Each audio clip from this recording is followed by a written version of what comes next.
Welcome back to clean news MP. चलिए देखते हैं मध्य प्रदेश की 25 फटाफट बड़ी खबरों को। इससे पहले आप न्यूज को कहां से देख रहे हैं, हमें कमेंट में बताना बिल्कुल ना भूलें। साथ ही हमारे फेसबुक पेज को भी फॉलो करें। फेसबुक पेज का लिंक डिस्क्रिप्शन में दिया गया है।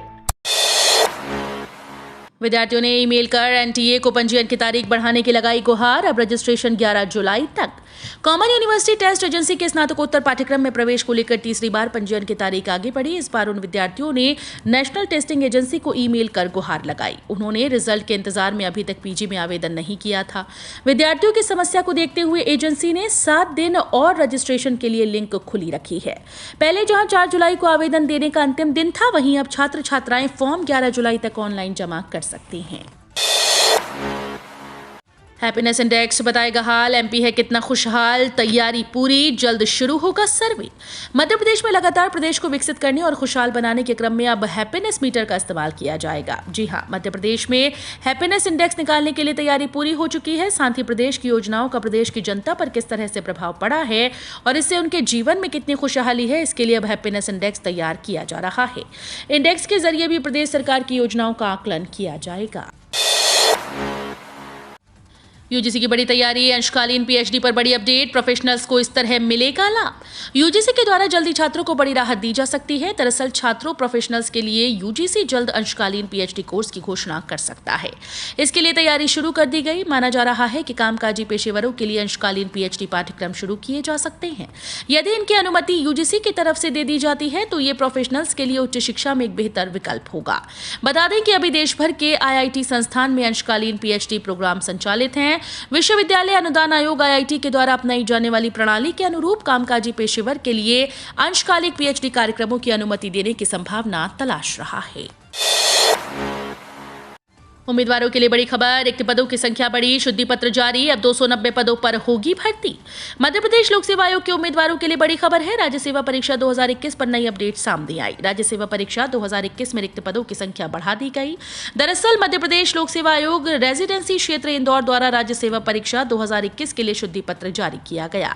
शुद्धि पत्र क्रमांक 6/10/2021 दिनांक 5 जुलाई 2022 के द्वारा राज्य सेवा परीक्षा 2021 में 14 पदों की वृद्धि की है, जिसके बाद अब विज्ञापित पदों की संख्या 290 हो गई। इसमें वेतनमान और अन्य जानकारी वेबसाइट पर जारी आधिकारिक नोटिफिकेशन में देख सकते हैं। स्थगित हुई है भर्ती परीक्षा, 8 जुलाई को जारी होगा नया नोटिफिकेशन। इन पदों पर होनी है भर्ती। कर्मचारी चयन आयोग के उम्मीदवारों के लिए नई अपडेट है। आयोग ने हेड कांस्टेबल और ड्राइवर पदों के लिए होने वाली भर्ती परीक्षा को स्थगित कर दिया। एसएससी ने इस संबंध में आयोग की वेबसाइट ssc.nic.in पर सोमवार 4 जुलाई को नोटिस जारी किया। नई अधिसूचना 8 जुलाई को जारी की जाएगी। इस संबंध में स्टाफ सिलेक्शन कमीशन ने आधिकारिक वेबसाइट पर जानकारी दी है। वे कैंडिडेट्स जो इन पदों के लिए आवेदन करना चाहते हैं ऑफिशियल वेबसाइट पर जाकर नोटिस चेक कर सकते हैं। बिजली कंपनीज को इसी के निर्देश, वोटिंग और काउंटिंग के दौरान बिना रुकावट हो बिजली सप्लाई। मध्य प्रदेश में निकाय चुनाव का प्रचार प्रसार अब थम चुका है। हर प्रत्याशी जीत हासिल करने के लिए पूरे दमखम से मैदान में उतरा और जनता को विश्वास दिलाया कि हम सबसे बेहतर हैं। प्रत्याशियों के साथ प्रदेश के दिग्गज नेताओं ने किए प्रचार प्रसार में किसी भी तरह की कमी नहीं छोड़ी और सुनिश्चित करने की कोशिश की कि जीत उनकी ही पार्टी की हो। हालांकि ऊंट किस करवट बैठेगा अभी ये नहीं कहा जा सकता। इसका फैसला आज यानी 6 जुलाई और 13 जुलाई के दिन जनता जनार्दन द्वारा दिए गए वोटों से सुनिश्चित किया जाएगा। मतदान बाद पूरक परीक्षाओं की उत्तर पुस्तिकाओं का शुरू होगा मूल्यांकन। माध्यमिक शिक्षा मंडल के निर्देश पर 4 दिन पहले 10वीं 12वीं की पूरक परीक्षाएं खत्म हुई। नगर निगम चुनाव की वजह से अभी मूल्यांकन कार्य शुरू नहीं होगा। मतदान के बाद विद्यार्थियों की कॉपीज जांची जाएंगी। स्कूल शिक्षा विभाग की तरफ से प्रत्येक जिले 20 दिनों के भीतर मूल्यांकन पूरा करने पर जोर दिया है। अधिकारियों के मुताबिक जुलाई अगस्त के बीच रिजल्ट आएगा। दरअसल केंद्र ने 12वीं की 20 जून को परीक्षा करवाई। एक दिन में सारे विषयों के प्रश्न पत्र रखे गए। परीक्षा में सम्मिलित होने के लिए जिले से 4124 छात्र छात्राओं ने आवेदन किया था, लेकिन 3300 विद्यार्थी ही केंद्र पहुंचे। मध्य प्रदेश के किसानों के लिए बड़ी खबर, 31 जुलाई से पहले करें पंजीकरण, खाते में आएगी राशि। मध्य प्रदेश के किसानों के लिए जरूरी खबर है। प्रधानमंत्री फसल बीमा योजना के तहत वर्ष 2022-23 के लिए खरीफ और रबी के लिए प्रीमियम राशि 31 जुलाई तक जमा कर सकते हैं। फसल बीमा सप्ताह शुरू हो गया है और मानसून सीजन को मद्देनजर रखते हुए पंजीकरण की अंतिम तिथि 31 जुलाई 2022 तक रखी गई है। सीएम राइज स्कूल पर नई अपडेट। 120 शिक्षकों की पदस्थापना निरस्त, ये निर्देश भी जारी। मध्य प्रदेश स्कूल शिक्षा विभाग के द्वारा सीएम राइज योजना के अंतर्गत चयनित विद्यालयों के शिक्षकों के लिए बड़ी खबर है।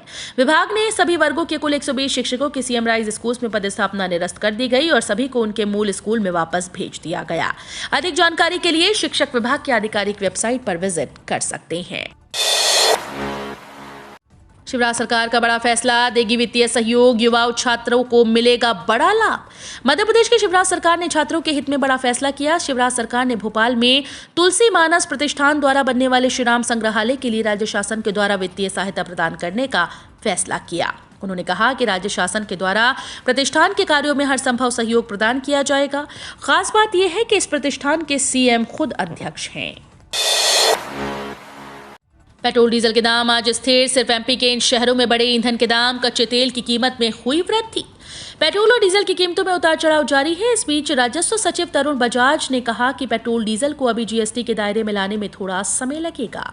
उनके मुताबिक पेट्रोल और डीजल केंद्र और राज्य दोनों के केंद्रीय और राज्य के राजस्व का मुख्य जरिया है। यदि पेट्रोल और डीजल जीएसटी के दायरे में आता है तो केंद्र और राज्य दोनों पर इसका प्रभाव पड़ेगा। इसलिए पेट्रोल को जीएसटी के दायरे में लाने में थोड़ा समय लग सकता है। ये बयान बीते दिन को आयोजित हुए औद्योगिक संगठन एसोचैम के कार्यक्रम में राजस्व सचिव बजाज ने ये बात कही।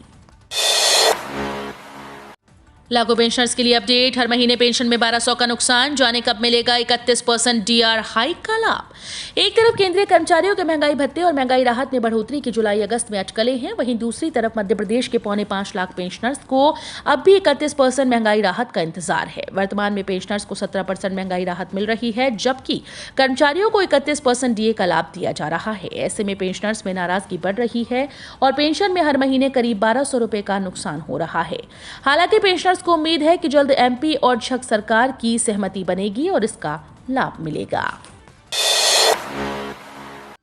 5वीं 8वीं के छात्रों के लिए महत्वपूर्ण सूचना, संशोधित दिशा निर्देश जारी। 18 जुलाई से शुरू होगी परीक्षा।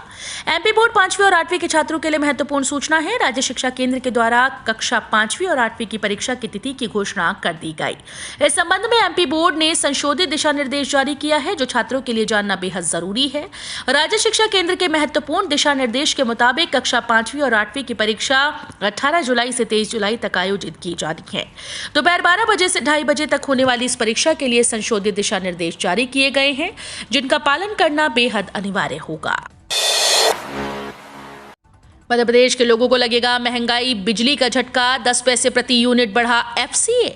मध्य प्रदेश के बिजली उपभोक्ताओं को एक बार फिर से महंगाई का झटका लगने वाला है। फ्यूल कास्ट एडजस्टमेंट के नाम पर 3 महीने बाद पुनः बिजली की दरों में वृद्धि की गई है। बिजली वितरण कंपनीज की मांग पर मध्य प्रदेश विद्युत नियामक आयोग ने फ्यूल कास्ट एडजस्टमेंट में 10 पैसे प्रति यूनिट की बढ़ोतरी की। ये दर 1 जुलाई से 30 सितंबर तक के लिए लागू की गई। नियामक आयोग की अनुमति के बाद अब मध्य प्रदेश के बिजली उपभोक्ताओं को प्रति यूनिट 16 पैसे एफसीए देना होगा। अभी तक ये 6 पैसे प्रति यूनिट था। छात्रों को करना होगा थोड़ा और इंतजार। इस दिन आएगा सीबीएसई 10वीं टर्म 2 का परीक्षा परिणाम। जाने मूल्यांकन वेटेज पर बड़ी अपडेट। केंद्रीय माध्यमिक शिक्षा बोर्ड कक्षा 10 के परिणाम 2022 की घोषणा में देरी हुई है। रिपोर्ट्स के अनुसार सीबीएसई 10वीं का परिणाम 2022 टर्म 2 13 जुलाई तक और 12वीं का परिणाम 15 जुलाई तक घोषित होने की संभावना है। बता दें कि इससे पहले उम्मीद जताई जा रही थी कि 4 जुलाई को 10वीं के परीक्षा परिणाम की घोषणा कर दी जाएगी। हालांकि छात्रों का इंतजार थोड़ा और बढ़ गया। छात्र 10वीं के परिणाम को वेबसाइट पर देख सकते हैं। छात्र अपने सीबीएसई 10वीं के स्कोर कार्ड को नए परीक्षा टैब परीक्षा संगम पर भी डाउनलोड कर सकते हैं। सीएम की घोषणा के बाद शिक्षकों को मिलेगा बड़ा लाभ, 9,000 रुपए तक की वेतन वृद्धि, जुलाई महीने से मिलेगा लाभ। मुख्यमंत्री की घोषणा के बाद एक बार फिर से शिक्षकों के वेतन में बम्पर वृद्धि देखने को मिलेगी। दरअसल शिक्षकों के वेतन में 9,000 रुपए की वृद्धि की गई, जिसके बाद उनके वेतन में जुलाई महीने में 9,000 रुपए की वृद्धि देखी जाएगी। वहीं ऐसे शिक्षक जिन्हें 24,000 रुपए मासिक सैलरी मिलती थी, अब उनके वेतन बढ़ाकर 33,000 रुपए कर दिए जाएंगे। वहीं 1 जुलाई से ये निर्णय प्रभावी करने के आदेश दिए गए हैं। मॉनसून की रफ्तार बढ़ी, नया सिस्टम एक्टिव, 24 जिलों में भारी बारिश का अलर्ट, बिजली गिरने की चेतावनी। मॉनसून की गतिविधियां तेज होते ही पूरे प्रदेश में झमाझम का दौर शुरू हो गया। नदी नाले उफान पर आ गए और फिजा में ठंडक घुलने लगी। वर्तमान में 2 सिस्टम एक्टिव हैं और दक्षिणी पूर्वी मध्य प्रदेश पर बने कम दबाव के क्षेत्र से मालवा की ओर बारिश हो रही है। एमपी मौसम विभाग ने आज 6 जुलाई को 24 जिलों में भारी से अति भारी बारिश का ऑरेंज और येलो अलर्ट जारी किया।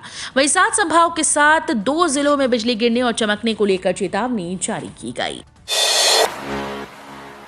दुनिया 5G के स्वागत में जुटी, सरकारी कंपनी अब होने जा रही है 4G। तभी देश के संचार क्रांति में अग्रणी भूमिका निभाने वाली सरकारी कंपनी भारत संचार निगम लिमिटेड आज टेलीकॉम की दुनिया में सबसे निचले पायदान पर खड़ी है। दुनिया जहां 5G के स्वागत में जुटी है, वहीं BSNL अब 4G होने जा रहा है। 4G की सेवा के लिए 6000 टावर अगले कुछ महीनों में देश के अलग अलग शहरों में लगेंगे, जिसमें मध्य प्रदेश की राजधानी और आर्थिक राजधानी दोनों शामिल हैं। भोपाल, इंदौर को पहले चरण में शामिल किया गया। अगस्त सितंबर तक 400 टावर इन शहरों में पहुंचने की उम्मीद है। कंपनी इनका काम 90 दिन में पूरा करेगी। मां काली के अपमान पर विफरे गृह मंत्री नरोत्तम मिश्रा, कहा काल कोठरी में जाने को तैयार रहे दोषी। मध्य प्रदेश के गृह मंत्री नरोत्तम मिश्रा ने हिंदू देवी देवताओं के अपमान पर सख्त चेतावनी दी थी, मगर हाल ही में डॉक्यूमेंट्री फिल्म काली का विवादित पोस्टर को लेकर उन्होंने कहा कि मैंने पहले ही चेतावनी दी थी कि हिंदू देवी देवताओं का अपमान किसी कीमत पर बर्दाश्त नहीं किया जाएगा। लेकिन काली फिल्म के डायरेक्टर ने तो सभी सीमाएं लांघ दी। शक्ति की देवी मां काली को फिल्म के पोस्टर में सिगरेट पीते दिखाया, जो किसी कीमत पर सहन नहीं किया जा सकता।